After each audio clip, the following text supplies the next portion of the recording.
Seul notre parti conservateur reconnaît la gravité que la menace du terrorisme djihadiste mondial représente pour notre pays.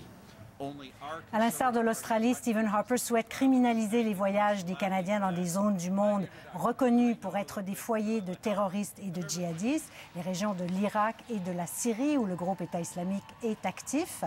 Le chef conservateur a donné très peu de détails hier, mais pourquoi une telle proposition? Surtout, comment pourrait-elle être appliquée? J'en parle avec Justin Massy, il est professeur de sciences politiques à l'UQAM. Bonsoir, Monsieur Massy. Bonsoir. D'abord, pourquoi maintenant cette volonté de criminaliser les voyages de certains Canadiens dans certaines régions du monde? C'est assez étonnant parce qu'il y a quelques mois seulement, le gouvernement canadien du Parti conservateur a adopté une série de mesures, la loi C-51, dans le cadre de son grand programme, vaste programme antiterroriste. On n'a pas jugé bon d'inclure une telle disposition d'interdiction de vol ou de présence dans certaines régions dans le monde. Et donc, on peut douter du fait de l'imminence ou de la nécessité immédiate d'avoir une telle mesure ajoutée, si vous voulez, au Code criminel canadien, parce qu'on a élargi énormément les pouvoirs des services de renseignement. C'est présentement possible de révoquer le passeport ou de tout simplement refuser de donner le passeport à un Canadien qui veut aller dans telle région.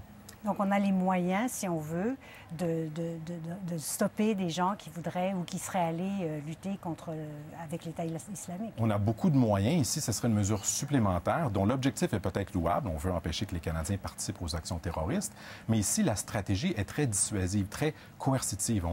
On vise ici des gens qui sont déjà radicalisés au Canada, qui se déplacent dans cette région, et le petit nombre qui décide de revenir ensuite au Canada et pour commettre des actions terroristes. Donc, on parle de très peu de personnes. Or, une stratégie plus efficace serait dans la prévention de la radicalisation ou la déradicalisation au Canada. Et ça, il n'y a pas ça dans les mesures adoptées ou proposées par le Parti conservateur. Donc, s'il n'y a pas de nécessité, ça serait le contexte électoral qui expliquerait une telle annonce? C'est sûr que le contexte électoral, c'est une des grandes différences entre mai dernier. C'est-à-dire qu'on adopte plein de mesures, on ne juge pas bon d'inclure cette disposition-là. Et là, soudainement, le premier ministre nous dit que c'est nécessaire à la sécurité des Canadiens. Or, ça rentre dans le discours du Parti conservateur qui tente de faire de la sécurité un enjeu important de ces élections-ci en disant deux choses. D'abord, que nous vivons dans un monde très dangereux et d'autre part, que seul le Parti conservateur est en mesure d'assurer la sécurité des Canadiens. Or, les deux affirmations méritent d'être nuancées, sérieusement. C'est d'ailleurs rare qu'un enjeu de politique étrangère comme ça prenne beaucoup de place dans une campagne électorale. C'est très rare. Il n'y a pas de précédent à court terme de mémoire qu'on peut se rappeler à cet effet.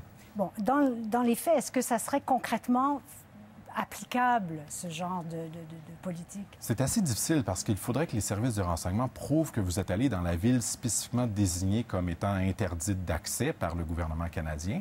Et là, ça implique que les services de renseignement sachent où est-ce que vous êtes allé ou vous exigent à vous de prouver que vous êtes allé dans cette région-là à des fins légitimes, donc en renversant le fardeau de la preuve. Et là, c'est très compliqué en raison des droits, évidemment, de légitimes voyages dans le monde par les Canadiens. Donc, ça a été voté en Australie. Et là, on voit qu'il y a quand même beaucoup de controverses autour, justement, de la présomption d'innocence. Tout à fait. Les Australiens, donc, se questionnent à savoir est-ce qu'on est allé trop loin parce qu'on renverse le fardeau de la preuve. Vous devez prouver votre innocence plutôt que le gouvernement qui doit prouver que vous avez été dans cette région pour des actions terroristes. Et là, c'est très difficile. D'autant plus que M. Harper a ajouté une nuance, c'est-à-dire que ça ne concernerait que les Canadiens qui veulent lutter pour le groupe armé État islamique.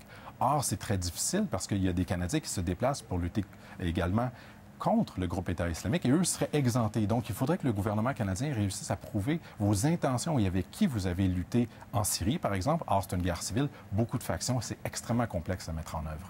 Et c'est difficile d'identifier des gens qui s'en vont directement en Syrie ou en Irak parce que les gens, en général, ne vont pas directement là-bas. Ils passent par la Turquie. Exactement. C'est vraiment la Turquie qui est la plaque tournante. C'est là où les Occidentaux voyagent pour ensuite se rendre en Syrie, se déplacer à pied ou d'autres moyens en Irak et en Syrie. Et donc, ça ouvre la porte quand même à tout ça.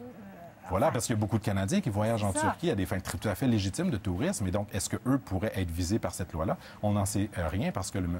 Harper n'a pas précisé sa pensée à cet égard. Alors, on attendra d'autres détails. Merci beaucoup, M. Massy. Je vous en prie.